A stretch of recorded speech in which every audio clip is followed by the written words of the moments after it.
प्रिय बंधु नमस्कार। प्रभु जीशु ख्रीष्टर पवित्र नाम रे आपन को प्रात ज्योति विशेष कार्यक्रम को स्वागत करुछि। एई कार्यक्रम आमनकर सप्ताहर सोमवार ठारू शनिवार पर्यंत जारी रहे। आपण एई समय ए कार्यक्रम देखिबा पाई भूलंतु नाही। ए कार्यक्रम संपर्क रे अन्य मान को मध्य सूचना दियंतु। प्रभु आपण को आशीर्वाद करिवे।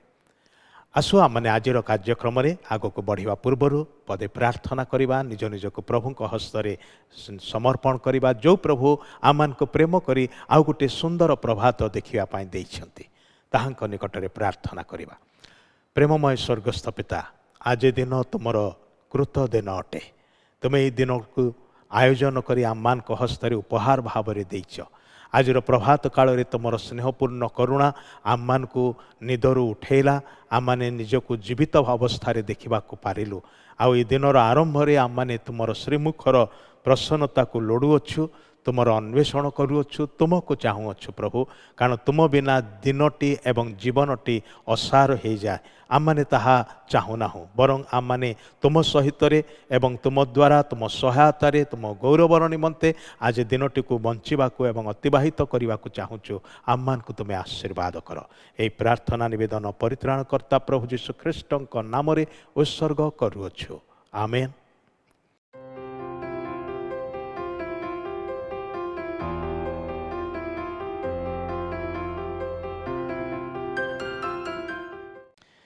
प्रिय बंधु, आज गोटे विशेष प्रसंग नहीं आलोचना करिबा।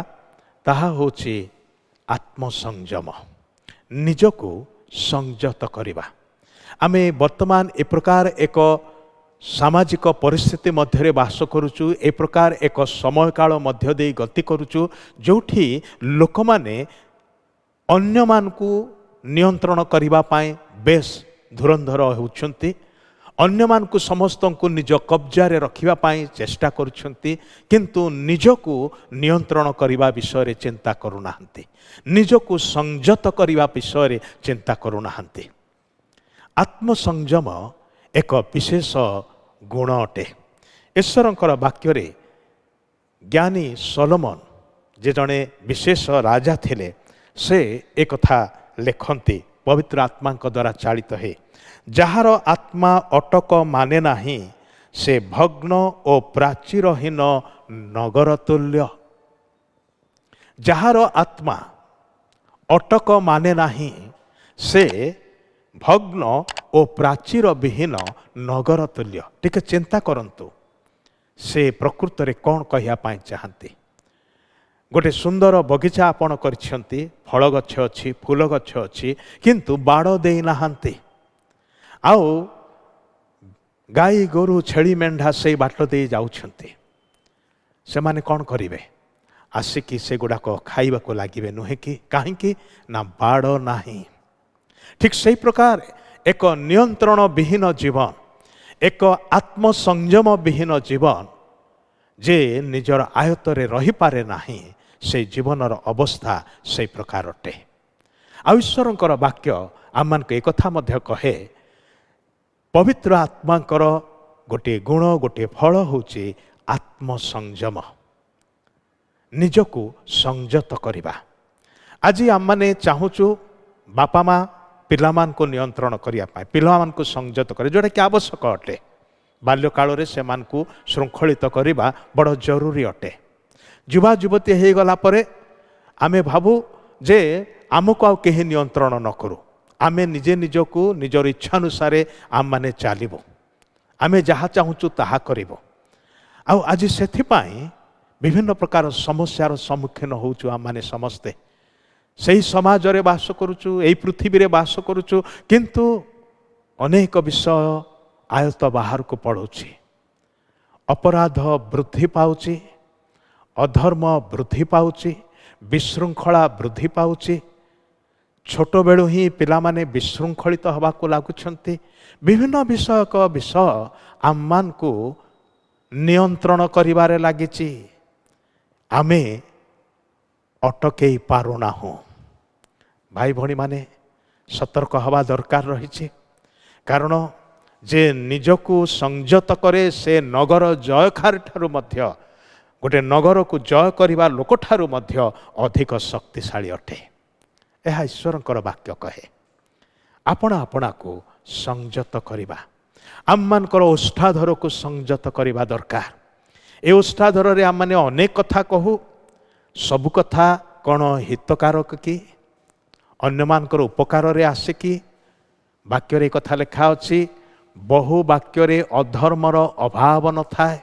এই ଛୋଟିଆ ଜିହ୍ୱାଟି ଅନେକ ସମୟରେ ଏତେ କଟୁ କଥା କହେ ଯାହା ଅନେକଙ୍କର ହୃଦୟକୁ ବିଦୀର୍ଣ୍ଣ କରିଦିଏ। ଏ ଛୋଟିଆ ଜିହ୍ୱାର କଥା ଗୁଡ଼ିକ ଅନେକଙ୍କର ଜୀବନରେ କଳି ଗଣ୍ଡଗୋଳ ଲଗାଇ ଦିଏ, ସମ୍ପର୍କକୁ ଭାଙ୍ଗି ଦିଏ, ବିଭିନ୍ନ ବିଷୟକୁ ଗଢ଼ିବା ପରିବର୍ତ୍ତେ ଚୁରମାର କରି ପକାଏ। କାହିଁକି? ସଂଯତ ନାହିଁ, ନିୟନ୍ତ୍ରଣ ନାହିଁ। ଆଉ ସେଥିପାଇଁ ଭକ୍ତ ଦାଉଦ ଏଇ ପ୍ରାର୍ଥନା କଲେ ପ୍ରଭୁଙ୍କ ନିକଟରେ, ହେ ପରମେଶ୍ୱର, ମୋର ଓଷ୍ଠାଧରରେ ପ୍ରହରୀ ନିଯୁକ୍ତ କର। ଅର୍ଥାତ୍ ସେ କହିବାକୁ ଚାହୁଁଥିଲେ, ଏ ଓଷ୍ଠାଧରରୁ ଉଚ୍ଚାରିତ ହେଉଥିବା ପ୍ରତିଟି ଶବ୍ଦକୁ ତୁମେ ଜଗ, ଆଉ ମୋତେ ମଧ୍ୟ ଜଗିବାର ନିମନ୍ତେ ସାହାଯ୍ୟ କର। ଆମମାନଙ୍କୁ ସମସ୍ତଙ୍କୁ ପ୍ରଭୁ ଦୁଇଟା କାନ ଦେଇଛନ୍ତି, ଗୋଟିଏ ମାତ୍ର ଓଷ୍ଠାଧର ବା ଜିହ୍ୱା ଦେଇଛନ୍ତି। କ'ଣ ପାଇଁ ଜାଣନ୍ତି କି? ଆମେ ବାରବାର ଶୁଣିବୁ, ମନ ଦେଇ ଶୁଣିବୁ। ଆଉ ଈଶ୍ୱରଙ୍କର ବାକ୍ୟ ଆମମାନଙ୍କୁ ଏହି ପରାମର୍ଶ ଦିଏ, ତୁମେ ଶୁଣିବାରେ ତତ୍ପର ହୁଅ, କିନ୍ତୁ କଥା କହିବାରେ ଧୀର ହୁଅ। ଅର୍ଥାତ୍ ନିଜକୁ ସଂଯତ କର। ଭାଇ ଭଉଣୀମାନେ, ଆମମାନଙ୍କର ଓଷ୍ଠାଧରକୁ ନିୟନ୍ତ୍ରଣ କରିବାର ଆବଶ୍ୟକ ଅଛି। ଆମମାନଙ୍କର ଚକ୍ଷୁକୁ ନିୟନ୍ତ୍ରଣ କରିବାର ଆବଶ୍ୟକ ଅଛି। ଆମମାନଙ୍କର ଚକ୍ଷୁ କେବେ ବି ତୃପ୍ତ ନୁହେଁ, ଦେଖିବା ପାଇଁ ବ୍ୟସ୍ତ। ଆଉ ଅନେକ ସମୟରେ ଆମେ ଭଲ ବିଷୟ ଦେଖିବା ପରିବର୍ତ୍ତେ ମନ୍ଦ ବିଷୟ ସବୁ ଦେଖିବାରେ ବ୍ୟସ୍ତ ଥାଉ। ଅନେକ ସମୟରେ ଅନ୍ୟର ହିତ ଦେଖିବା ପାଇଁ ଚାହିଁବା ପରିବର୍ତ୍ତେ ଅନ୍ୟର ପତନ ଦେଖିବା ବିଷୟରେ ବେଶୀ ଆଗ୍ରହ କରିଥାଉ। ଭାଇ ଭଉଣୀମାନେ, ଆମମାନଙ୍କର ଚକ୍ଷୁକୁ ନିୟନ୍ତ୍ରଣ କରିବା ଦରକାର। ଭକ୍ତ ଆଇବ ଏକଥା ପ୍ରାର୍ଥନା କରି କହିଲେ, ହେ ପରମେଶ୍ୱର, ମୁଁ ମୋର ଚକ୍ଷୁ ସହିତ ନିୟମ କରିଅଛି, ଯେପରିକି ମୁଁ କାହା ପ୍ରତି କୁଦୃଷ୍ଟି କରିବି ନାହିଁ। ଆମେ କ'ଣ ଶୁଣୁଛୁ ସେ ବିଷୟରେ ମଧ୍ୟ ନିଜକୁ ସଂଯତ କରିବା ଦରକାର, ନିୟନ୍ତ୍ରଣ କରିବା ଦରକାର। ବିଭିନ୍ନ ବିଷୟ ଶୁଣାଯାଉଛି, ବିଭିନ୍ନ ବିଷୟର ଶବ୍ଦ ସବୁ ଆସୁଛି, ଆମେ ହୁଏତ ସେଗୁଡ଼ିକୁ ଏଡ଼େଇ ପାରିବା ନାହିଁ, କିନ୍ତୁ କେଉଁ ବିଷୟ ଆମମାନେ ଭିତରକୁ ନେବା ଦରକାର ସେ ବିଷୟରେ ଆମମାନଙ୍କୁ ଚିନ୍ତା କରିବା ଆବଶ୍ୟକ। ନିୟନ୍ତ୍ରଣ କରିବାକୁ ହେବ। ଆମମାନଙ୍କର ମାଇଣ୍ଡ ବିଷୟରେ ଚିନ୍ତା କରୁ, ମନ ବିଷୟରେ ଚିନ୍ତା କରୁ। ଏ ମନଟି 24/7 ବ୍ୟସ୍ତ ଥାଏ। ଆଉ କେଉଁ ସବୁ ବିଷୟରେ ବ୍ୟସ୍ତ ରହୁଛି? ବିଭିନ୍ନ କଳ୍ପନା ଜଳ୍ପନାରେ। ଆଉ ଅଧିକାଂଶ କଳ୍ପନା, ଈଶ୍ୱରଙ୍କ ବାକ୍ୟରେ ଏ କଥା ଲେଖା ଅଛି, ମନୁଷ୍ୟର ଅଧିକାଂଶ କଳ୍ପନା କହିବାକୁ ଗଲେ ତାର କଳ୍ପନା ସବୁ ଅବିରତ ମନ୍ଦ ମାତ୍ର। ସେଥିପାଇଁ ଏ ମନକୁ ନୂତନୀକୃତ କରିବାକୁ ହେବ, ପରିଷ୍କୃତ କରିବାକୁ ହେବ। ତାହା କେମିତି ହେଇପାରିବ? ଈଶ୍ୱରଙ୍କର ବାକ୍ୟ ଦ୍ୱାରା। ଈଶ୍ୱରଙ୍କର ପବିତ୍ର ବାକ୍ୟ ଦ୍ୱାରା ଆମମାନଙ୍କର ମନକୁ ଆମମାନେ ପରିଷ୍କାର କରିପାରିବା। ଈଶ୍ୱରଙ୍କର ପବିତ୍ର ବାକ୍ୟକୁ ବୁଝିବା ଦ୍ୱାରା, ପାଳନ କରିବା ଦ୍ୱାରା ଆମମାନଙ୍କର ଜୀବନକୁ ଆମମାନେ ସଂଯତ କରିପାରିବା। ସେଥିପାଇଁ ଆତ୍ମସଂଯମ ଏକ ବିଶେଷ ଗୁଣ ଅଟେ, ଯାହା ଆମମାନଙ୍କଠାରେ ନିତାନ୍ତ ରହିବା ଆବଶ୍ୟକ।